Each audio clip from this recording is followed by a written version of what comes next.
Bloomberg Audio Studios. Podcasts, radio, news.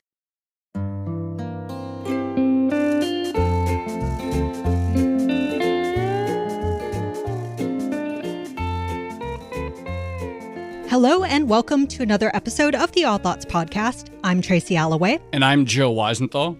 Joe, have you ever seen those visuals of $1 trillion where it's like, here's here's $100 bill, here's a stack of $10,000, here's $1 million, and eventually you get to 1 trillion and it's just all these pallets of notes that are worth $1 billion each, and they're like covering the size of a football field or something, and they're double stacked. I love that. I never really know what they mean. It's like, oh, this is as big as the Statue of Liberty or something like that. And it's like, okay, that is objectively big. Is that a good way to visualize money in terms of what it means? I don't know. But yes, money, especially if you use small denomination bills, can really pile up before you get to real value. Well, okay, speaking of big numbers, the U.S. budget deficit was about $1.8 trillion in 2024. So if we stick with the visual, what's that get you? Almost 2 football fields of double stacked pallets of $1 billion each. So quite a lot. But I think this illustrates... we saw those stacked pallets. I know, but we didn't see $1 trillion. True. We saw billions. And I think this kind of illustrates one of the really difficult things about finance and debt, which is all of us, as you mentioned earlier, kind of struggle to grasp the scale of these numbers that are involved here. And 1.8 trillion seems so abstract that we have to describe it using football field analogies or whatever else. And if we can't really grasp the scale of the debt because it's just this big number that no one really understands or even takes seriously, then it feels like it's difficult to tackle, to solve, right? Well, I'll say 2 things on that. I mean, I think, A, you have to question, at any given point, what is an economy solving for, right? And so people have anxiety about the size of the debt and the deficit. And it's like, but, at time, there's also high inflation. They also have anxiety about social services. Yeah, and things like that. And then there is also the question of, we think of a household or any entity as you have to have money to pay your bills. Are there other dynamics besides numbers that cause a financial crisis? So, for example, you could have a country with very high debt to GDP, and it's fine because, it goes on for longer than people expect. And you can have countries with low debts and deficits, but because they have an internal political crisis, because people no longer have confidence in the government or the central bank to pay it back, you can have a crisis even at low levels. And so even thinking about what does it mean to solve a debt crisis, talk about debt at the national level, is simultaneously a financial discussion and one about political confidence. A social conversation. All right. Well, on that note, I am very happy to say that I think we have the perfect guest to talk about all of these things. Someone who has consistently had some very big thoughts about these very big numbers. We're going to be speaking with Ray Dalio, the legendary founder of Bridgewater, the author of numerous books, including a new one titled How Countries Go Broke: Principles for Navigating the Big Debt Cycle.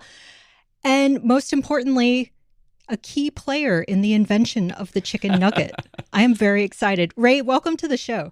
Wow. What an introduction. Thank you. Tracy's good at introductions. If it had been me, I would have just been like, Ray Dalio, you all know his name. Let's bring him in. But Tracy does it properly, especially for a guest of your stature. Aw.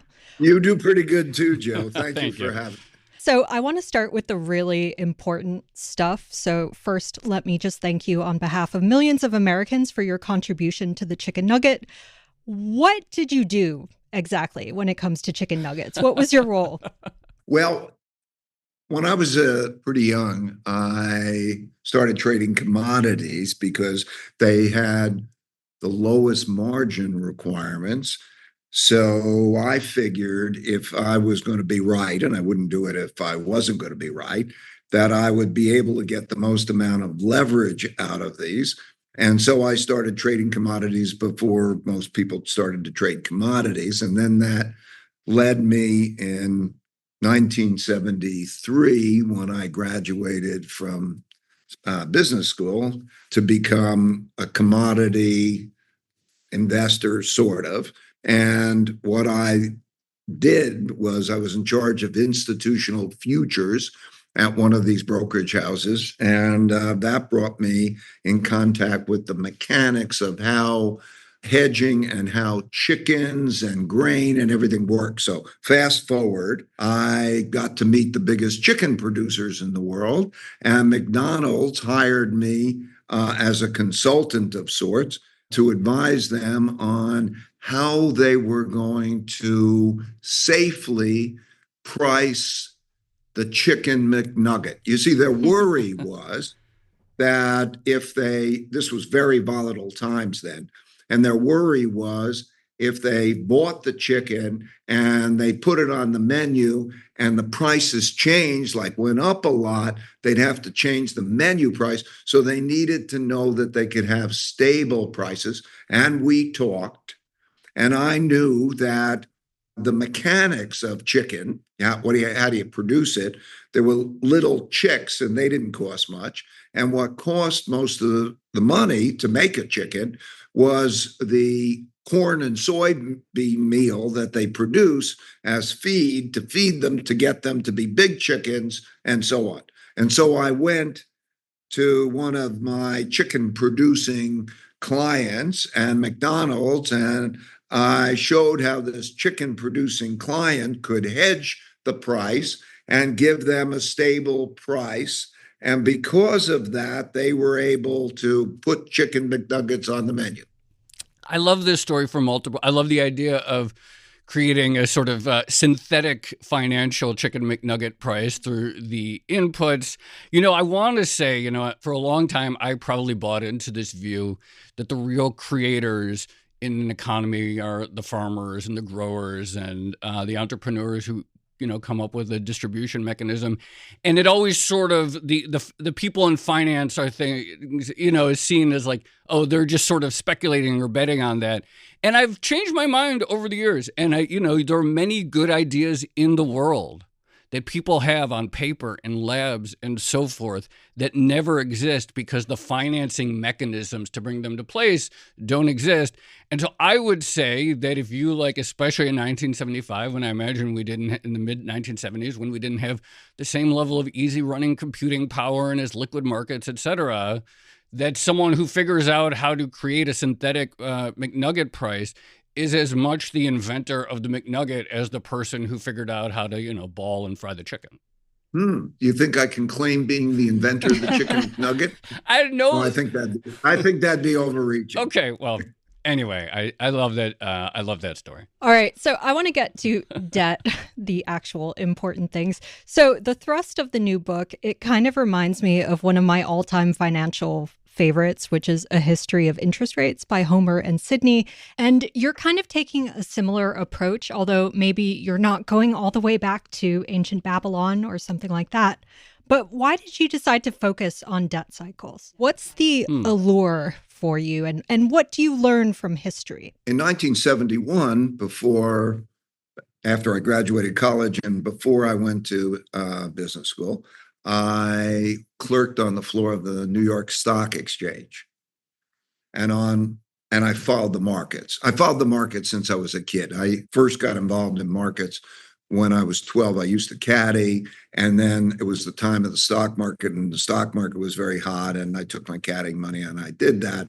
But anyway, that led me to be on the floor of the New York Stock Exchange and follow markets. And on August 15th, 1971, Richard Nixon, Sunday night, got on the television and told people that the monetary system was going to change, that the money that they thought they could get, gold was thought of as money then, and paper money was like checks in a checkbook, didn't have any intrinsic value, no value, that they would not get because there was a fixed exchange rate, and he gave some sort of BS story about why that was, which it was really because they didn't have enough gold to back up their money claims. And I walked on the floor of the New York Stock Exchange. I thought, this is a big crisis. This is going to be terrible. And I thought the stock market was going to go down a lot. And I went on the floor and it went up the most in years. Hmm. And I didn't understand that. I didn't understand why. And so I started to do research, and I found that on March 15th, 1933, President Roosevelt got on the radio and made the exact same announcement for the exact same reason. And I studied then, why is it that they went up a lot? Okay, you devalue money. When you devalue money and you make money very easy, things go up.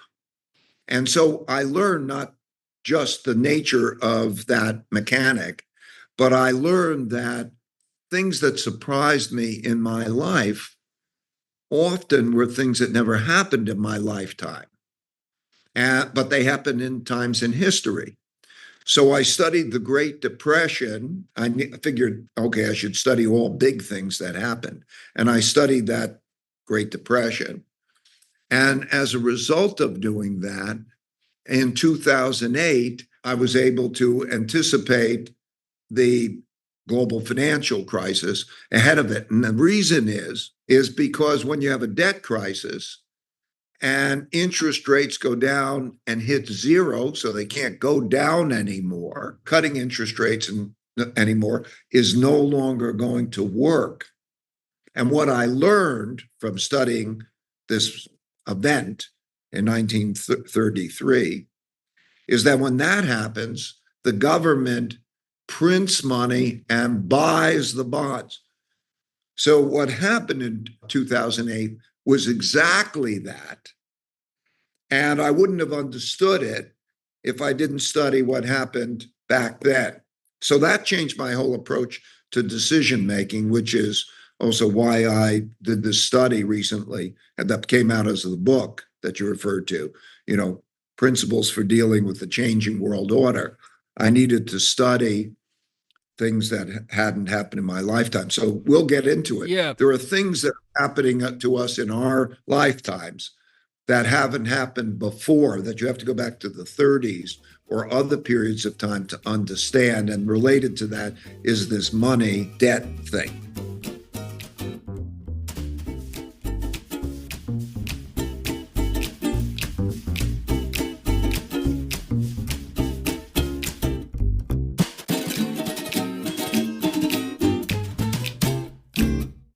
Let's talk about the present tense. And obviously, Tracy, in her fantastic intro, talked about the size of the deficit last year. And, you see so much about the debt. There's two things in the story you told. There's sort of two things that struck me right now, which is, one is, obviously, we don't have a form of currency that's, quote, backed by anything. There's nothing to, quote, run out of that we couldn't meet out. It's the sort of fiat currency in the truest sense of the word. There's also the other thing is, you mentioned stocks surged because these moves represented this big fiscal loosening. We are in an era in which inflation has been high for several years. Inflation is still above target. And many people would say the still most persistent issue right now is this issue of too much money, and that there's still things are too expensive, et cetera. And so there's still this impulse to tighten. So when you think about these lessons that you're talking about then, when you look at our fiscal position in 2025, what do you think about? When you look at our fiscal position, what do you see? Again, I think you can tell from the way that I talk, I think about the mechanics and how does it work. And in answer to your prior question, the reason I'm writing this book is because I think that we're at an inflection point, and I think that people do not, economists and people and everybody, policymakers, don't adequately understand the big debt cycle. They understand the shorter term debt cycles, economy's weak, inflation goes down, they make credit available, things go up, stocks and everything goes up until you get too much and you get inflation, then they tighten credit and so on. But the big debt cycle isn't understood. And yet we're there. We're at the brink of one of these. And so what I think about this is that there are really three factors that drive the big debt cycle. And I want to convey those. Great. I'm at a part of my life that I'm trying to convey those. And so, okay, most people think interest rates go up because of inflation, tightness or ease of monetary policy, but they don't realize that there are limits to debt growth. And here's how it happens. One man's debts are another man's financial assets. So when you're holding a lot of bonds, that's a large percentage of the portfolio. That's also a large debt. And think of the credit system like a circulatory system that brings nutrients to all of the parts of the body. So you give buying power. And if that buying power is used to create productivity, then what it does is it produces incomes that are large enough to pay the debts back and give you productivity, and everybody's happy. But if the debts are too large and don't produce the productivity, you don't have the income that's necessary to service those debts. And so in this circulatory system, if it's healthy, you're seeing incomes rise with the debts and you're seeing the system work well. When debts rise relative to the incomes that are needed to service the debt, it's like plaque in the system building up in the circulatory system, because it means that, first of all, you have a debt service problem, that you have to pay the debt service. And that's like plaque in that it leaves less room for spending. So, for example, the US government has an interest bill that's about $1 trillion a year. And if they didn't have a trillion, they didn't have that interest bill, they'd have $1 trillion more spending. And that process gets worse and worse over time. Mm-hmm. In addition, one has to roll over the debt that was last accumulating. So we have to roll over this year about $9 trillion, a little over $9 trillion of debt. That means the new, it runs out, then you have to sell it again. And when they have a lot of that debt, that's a problem. And when you're putting a lot more debt on top of that pile of debt, so it's not just the existing debt that's a problem, but you have to add more debt sales, which equals essentially the budget deficit, which now is going to be about 7.5% of GDP. You've got to sell those. You have to sell those to people or institutions or central banks or sovereign funds that hold these bonds, or they're already holding too many bonds. And now they have to roll them over, and you have to sell these new bonds that are coming on. And that can be a problem. And it can be worse than that, because if they say, hey, there are too many of these bonds and I've got enough and I don't want to buy it, or worse, there could be some reasons that they don't want to buy it. Like, for example, sanctions. Okay. We're living in a world similar to the 1930s.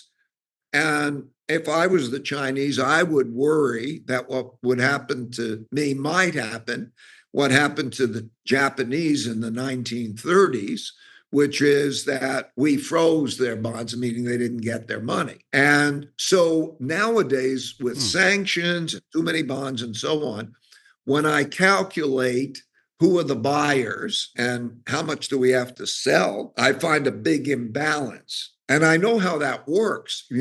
What happens is central banks buy these bonds, they print money and buy the bonds, and then they lose money on the bonds, and you get a negative net worth at the central bank, and you get this spiral.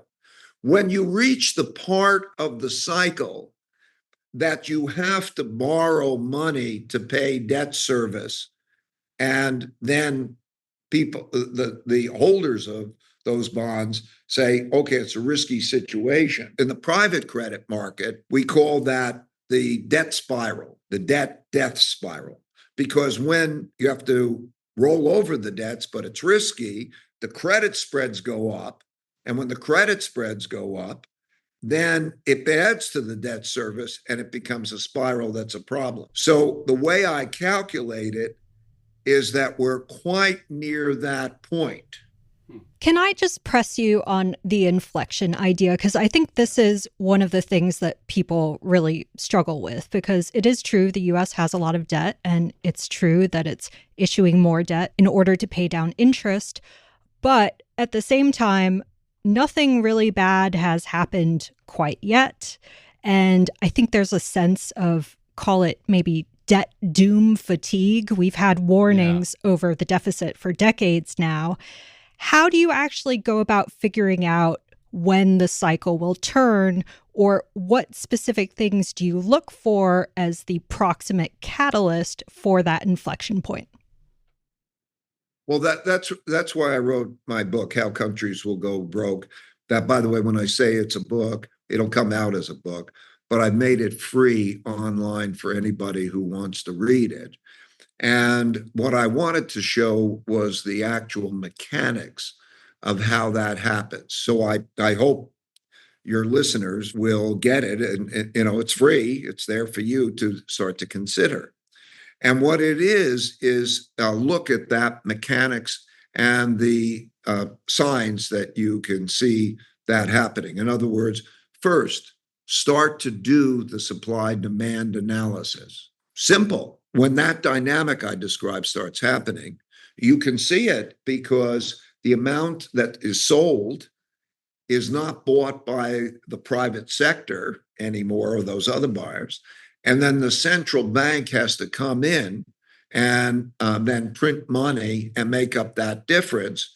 And then that devalues money. So we saw, let's call it a palpitation. I give this example, it's like a heart attack. We saw that when in 2020 and 2021, when the government needed in 2020 to send out a lot of money, it actually sent out about twice the amount of money that people in their incomes lost or businesses lost. They sent out twice as much amount of money then. And then in 2021, they did it again without the need, but there was a move from a right of center policy to a left of center policy in which universal basic income and the desire to do that put out that money. And so where did the government get the money from? They got it from the central bank that produced the money and sent it out. And so everybody's getting all this money and they're surprised that prices went up. So you have that wave of inflation. That was like a warning heart attack. So what I'm trying to do in that book is show the dynamics and the mechanics that show how you can calculate what the supply demand is and what will happen and what's likely to happen and what has happened through time. So I go back through time and I show these many, many cases of it so that you can distinguish it, because I'm with you. The alternative, which has been a problem, it's like somebody who's built up their cholesterol and lived this way, and they say, I haven't had a heart attack, and they get that as positive reinforcement. And I get to eat chicken McNuggets. And they get Thanks to Ray Dalio.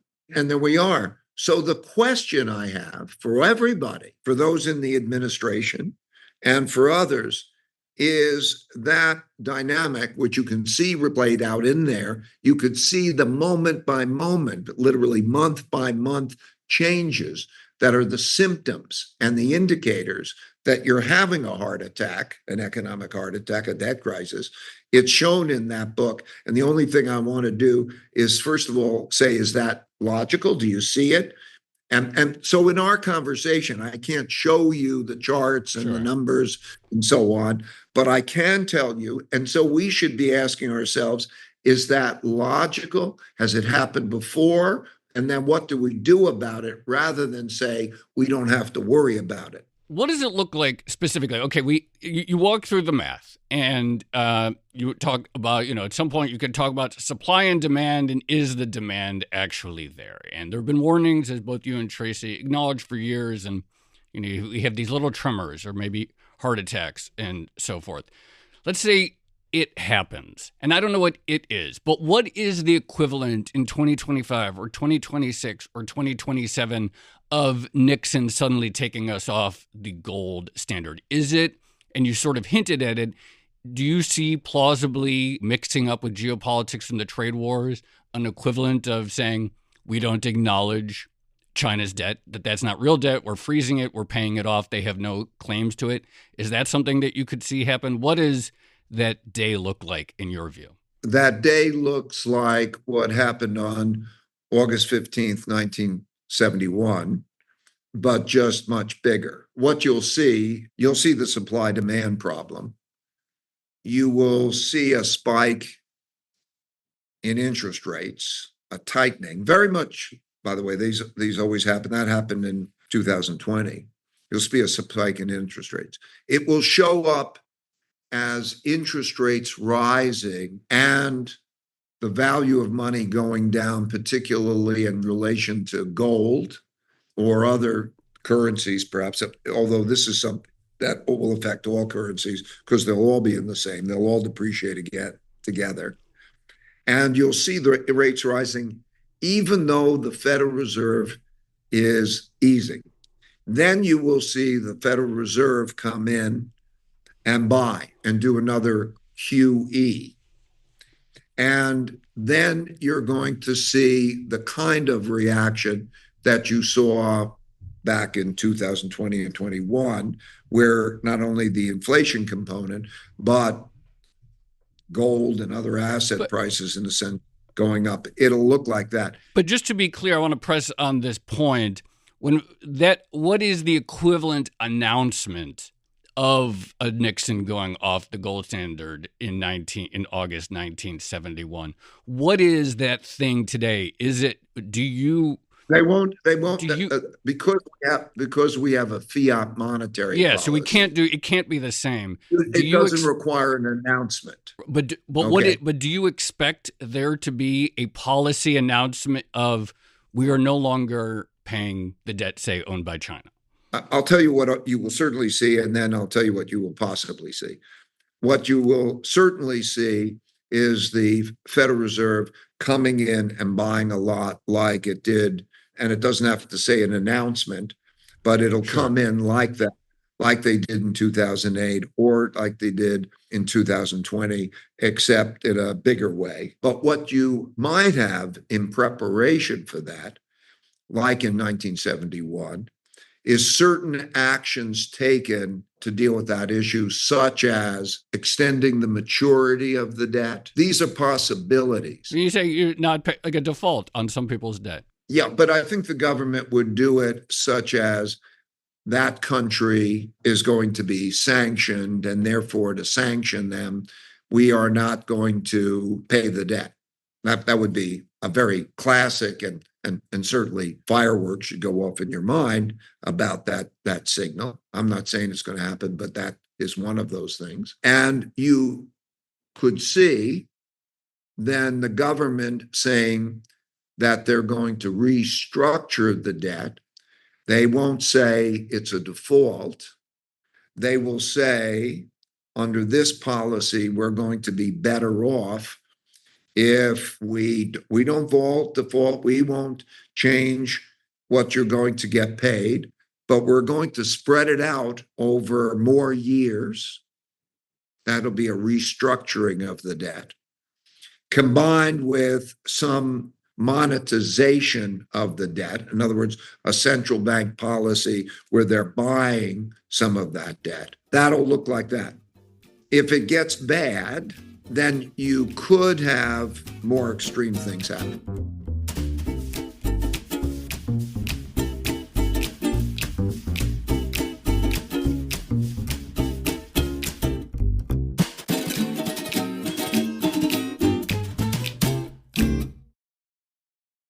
Since we're on the topic of major events in the financial system, I wonder if you've been following any of the papers or thought pieces coming out of parts of the Trump administration, and specifically this hypothetical situation of a Mar-a-Lago Accord, where the U.S. basically gets a weaker dollar and also gets to maintain its special status in the global financial system.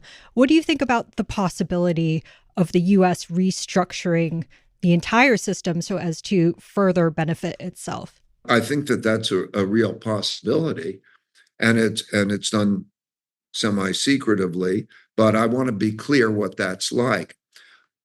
I don't think it's a depreciation of the dollar in relationship to all other currencies. I think all other currencies will depreciate with the dollar. In other words, it's up to each central bank. And pretty much in terms of other currencies, it's an ugly contest. There's the euro and the European situation, which is terrible. There's the Japanese yen. They have a huge amount of debt, which they're monetizing, and so on. There's China's renminbi, and that's not going to be a safe storehold of wealth. And none of those currencies are going to sort of be what you'd call strong.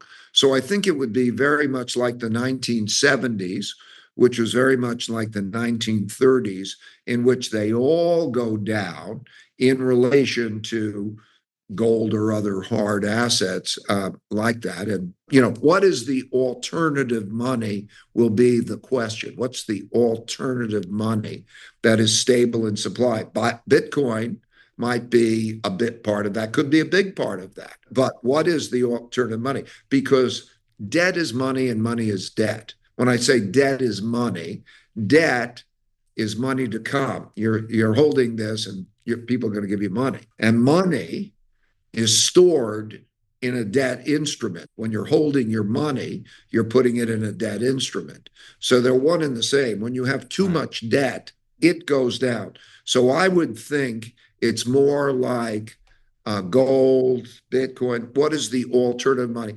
Money has two purposes, right? A medium of exchange and a storehold of wealth. As far as a medium of exchange, it can keep working as a medium of exchange. In Germany's Weimar Republic or Argentina recently, you can carry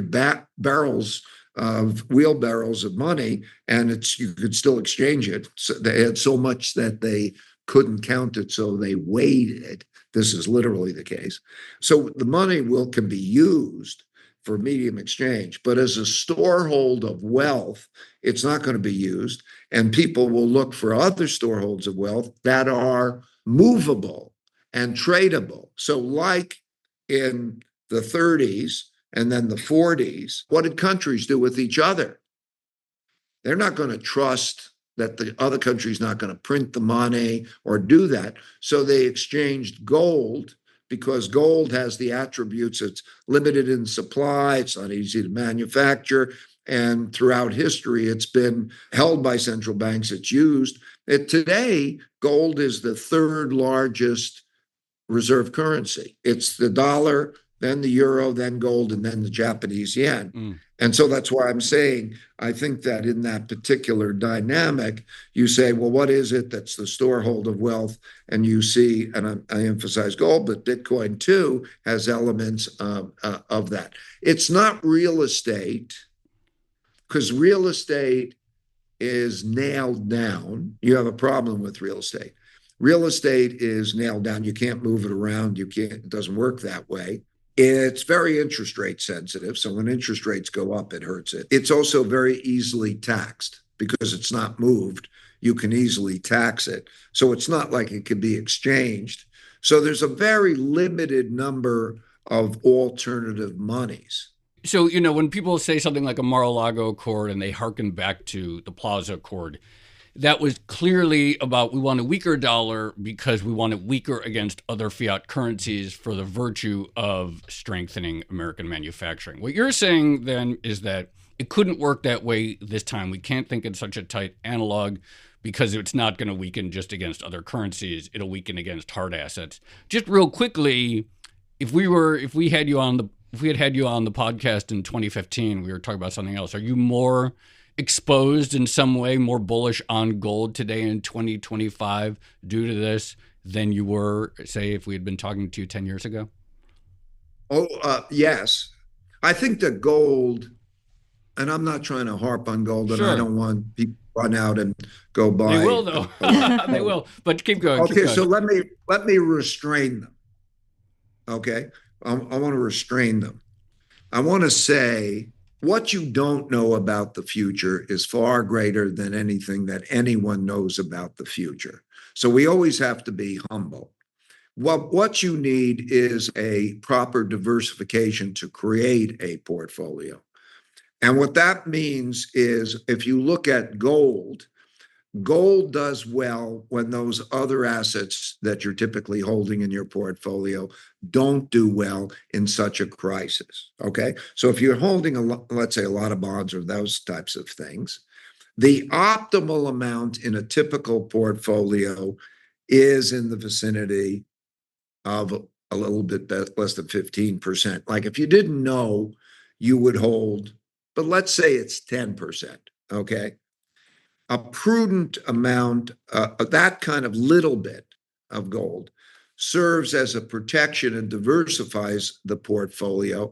And I think the most important thing is that you don't have much of an exposure. I'm not on this show to tout gold, and I want to restrain people, but it's also, keep in mind, in investing, what happens is the biggest problem of most investors is that they believe that whatever has been the best investment over the recent past is the best investment, not that it's become expensive and become too expensive and go down. And so there's a tendency of portfolios and investors to invest when things become terrific. So by way of example, let's say AI companies and companies like that. Well, the thing I want to convey to investors is that the idea that what's been going on is what's gone up a lot and really done well is a good investment rather than it's become expensive is something they have to watch out for. And that the best company is no more the best investment Right. than the best horse in a horse race is the best thing to bet on, because there are odds and hurdles that are based into the price. So if you're going to bet on a horse in a horse race, you have an equal likelihood of betting on the worst horse to do the best to win on, because the odds are shifted, the discount, and that might be the 50-1 shot. And so the markets are like that. It's like a football game. You have to beat the spread. So that dynamic means that you should balance the thing I will really convey to your listeners is that knowing how to balance your portfolio well is a very important thing. This is the most important thing, because what you know is, you can't be certain about, and you can reduce your risks without reducing your expected returns if you do that well. And that gold is a part of a portfolio. So if I'm giving some thoughts about a portfolio, I would say diversify well. Gold is an effective diversifier. And at a time when there's let's say too much debt, you can also rephrase that and say too many bonds, and there are going to be a lot more coming, might be considerations. But I don't want to start giving portfolio advice. What I want to do is let people know, and let really the policymakers know, that there's a solution here. I mean, there's a right thing to do. We're talking about all the difficult things. And I want to emphasize that this can be doable. Okay, you can lower that deficit to go to 3% of GDP from tax cuts come in. The projected deficit will be about 7.5% of GDP. And you have to cut that to about 3% of GDP, because that'll mean that debts won't rise relative to incomes, and it'll greatly improve the supply demand. So what I want to do is contribute by showing what can be done. And in fact, that was done from 1992 to 1998. There was a 5% in GDP cut in the budget deficit. So that's what I'm talking about. Going from a 4%, let's say 7.5, down to 3 is a 4 or 5% cut as a percentage of GDP. That happened from 1992 to 1998 and can be done. And so I want to talk about those things that can make a big difference. So on this note, how do you actually go about building consensus for all these moves? Because it does feel like part of the problem here is there is a lot of disagreement about what debt should be used for. Should it fund more defense? Should it fund tax cuts? Should it be used for more social programs or infrastructure or something like that? And then there's an added layer of disagreement about how debt dynamics actually work and when they matter. And I appreciate that part of your book is this effort to show how debt actually operates, but there's still so much disagreement. How do you actually go about, getting people to agree on what debt is, how it works, and then do something about it? How I'm trying to do that is, first of all, show people the 3% solution and make them aware, make those in Congress and president aware that they need to get down to that 3%, and that arguing about how they do it, leading to them not doing it, is very much like taking somebody who has a serious heart problem and so on, and you could say, okay, you can exercise, you can eat this different way, you can do this and so on, and you can do it. And in fact, if you do it, if you get the deficit down, you will get also lower interest rates. And because your interest expenses are so high, those lower interest rates will also contribute to your better health. And in fact, those lower interest rates will help to cause asset prices to go up and the economy to be better, which will also give you tax revenue so that you can do this. But you're arguing about which way to do it will probably prevent you from doing it. So you should start off and take the 3% pledge first. Have in your mind, what is the goal? 3% of GDP, the budget deficit. Okay, we all agree. Can we all agree that we need to do that? Okay, or if we can't agree, look at the numbers, look at the story that I'm telling you. But please, agree that. At least if you can say, I agree on the number, we'll take the 3% of GDP pledge, and then what you have is, don't let the particular arguments. I don't care if you do it proportionately across things.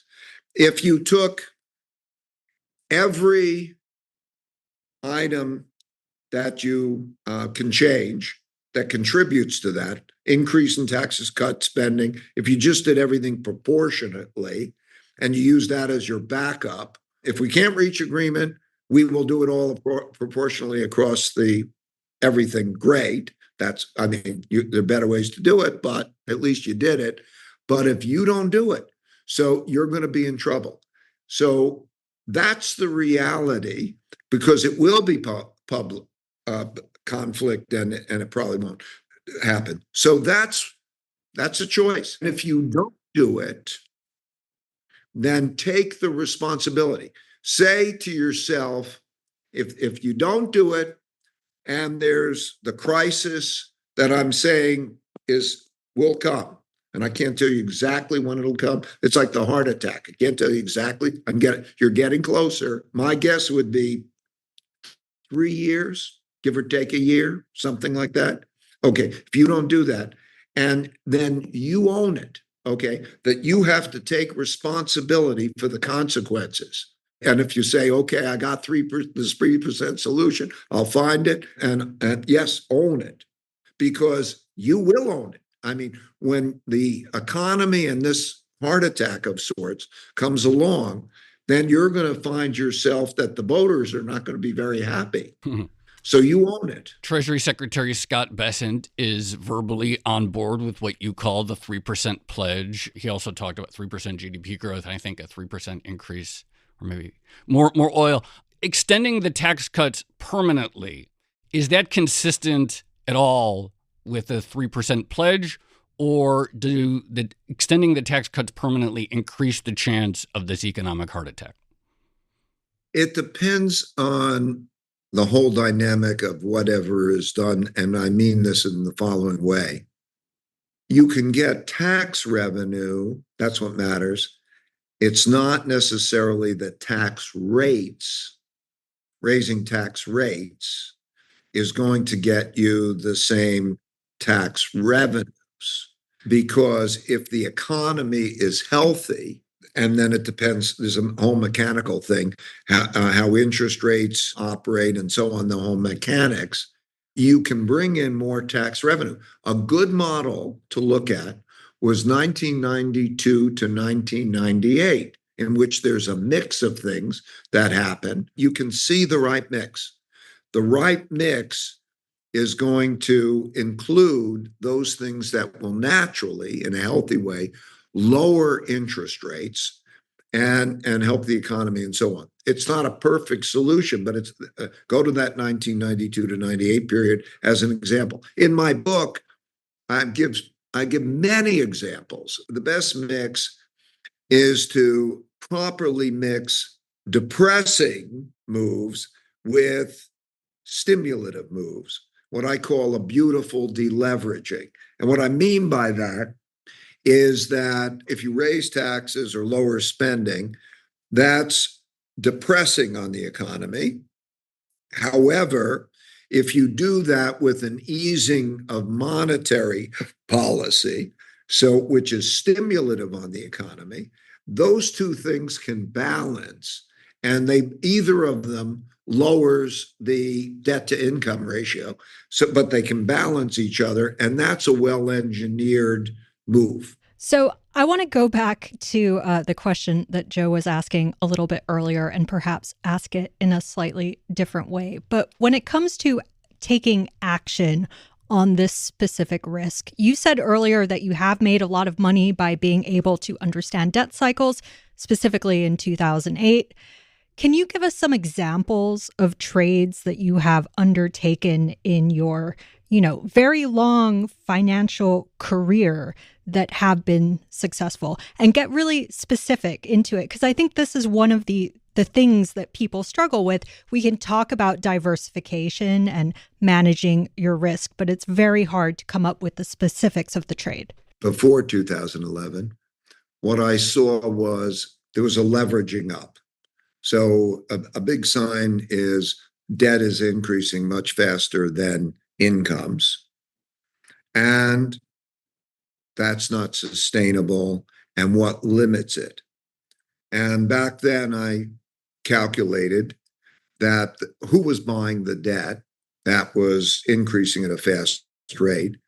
And that was a number of entities, but most importantly, European banks that were leveraging up to buy the debt. And as they leveraged up, I saw that their capital requirements and their capital limitations would mean that they could not buy, once they were leveraged up, they could not continue to buy at that same pace. And therefore, their purchases were going to go down. Their holdings would be the same, but their purchases were going to go down.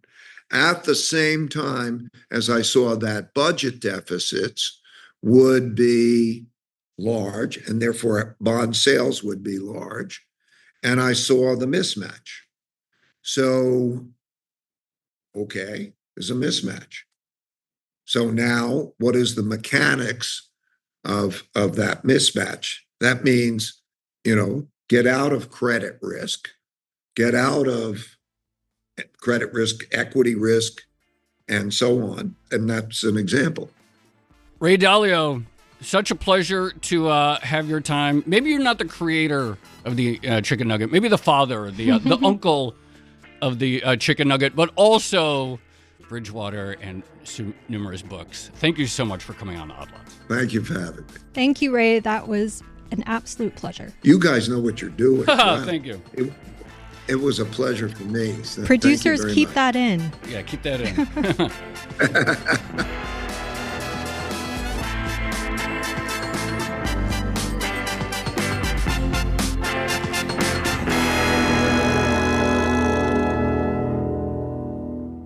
Joe, that was so much fun. I'm glad we finally got to interview Ray Dalio. I swear we could have done an hour on the we could have done nugget. like 5 hours. No, I mean, we could have done an hour. McNugget. Yeah, easily. Yeah. Because I just think about that, it's not a time when everyone had like tons of access to computing power. And so even the idea of how it's so silly, right? We just talk about, the U.S. might have this economic heart attack in the next 3 years. By gold and by Bitcoin. But I still am thinking about the chicken nugget and how it would not have been trivial to come up with a synthetic chicken nugget future in 1975. And I do think that we should remember that financial engineering is a form of engineering to bring physical things into the real world. No, absolutely. And also insurance is a big player here as well. And I would argue... And one more thought for me on the chicken nugget real quick. No, keep going. And I would argue that insurers are becoming a more important, shaper of worldwide norms, right? Like they are the ones that are making decisions about what is acceptable. But anyway, these are all big picture thoughts on other things. We should talk about debt. Yes. And, look, there's a few quick thoughts that I have. Getting a bunch of people to say we believe that a healthy level of deficit to GDP is 3%, that in alone doesn't sound hard, but then it's like, we're very reluctant to cut anything of substance, and we're also want to make the tax cuts permanently. Seems kind of hard to square, but, we'll see. And then just this idea, like, it seems very clear that Ray is... he didn't give us an exact number, but the gold, and also he mentioned Bitcoin multiple times. The other thing I'd say on his point about this question of who will buy all the U.S. debt, there are plenty of people who have pointed out this problem before, and I'm thinking back specifically to J.P. Morgan, and they did a research note back in 2022 basically all about this. And they pointed out that in 2022, something really unusual happened, which is we had all three major buyers for U.S. debt. So commercial banks, foreign governments, and obviously the Federal Reserve itself all step back from that market at the same time. So it seems like an issue. On the other hand, the U.S. can, in theory, force banks to buy more U.S. debt. They can change the regulations and do it that way, that sort of financial repression way. So I don't know. Ray mentioned restructuring. So it's like you have a 5-year note and then it's like, suddenly it's a 10-year note, but we're not going to call it a default. But of course, these are defaults. We might not call them as such, but if you expect to be paid back over 5 years and it's 10 years, you're functionally defaulting. I will say, look, if you have a huge tax cut, that's a bunch of rich people who have more cash in the bank. And one place that cash in the bank goes to is investments, and one form of investment is bonds. So you increase the amount of money that's in the household sector, et cetera. I don't know. I like these types of conversations. And, he said 1 to 3 years. If there's no meaningful reduction in the deficit for this timing of the heart attack. So maybe we'll have Ray on again in 2031 and say, what happened? We'll do it. All right, shall we leave it there? Let's leave it there. This has been another episode of the Odd Lots podcast. I'm Tracy Alloway. You can follow me at Tracy Alloway. And I'm Joe Weisenthal. You can follow me at The Stalwart. Follow our guest, Ray Dalio. He's at Ray Dalio. And of course, check out his new book, which you can find for free if you want to buy it, How Countries Go Broke. Follow our producers, Carmen Rodriguez at Carmen Armin, Dashiell Bennett at Dashbot, and Cale Brooks at Cale Brooks. For more Odd Lots content, go to Bloomberg.com/oddlots, where we have a daily newsletter that you can sign up to. And check out our Discord, where you can chat about all of these topics, including macro, including gold, including Bitcoin, discord.gg/oddlots. And if you enjoy Odd Lots, if you like it when we get really philosophical on debt, then please leave us a positive review on your favorite podcast platform. And remember, if you are a Bloomberg subscriber, you can listen to all of our episodes absolutely ad-free. All you need to do is find the Bloomberg channel on Apple Podcasts and follow the instructions there. Thanks for listening.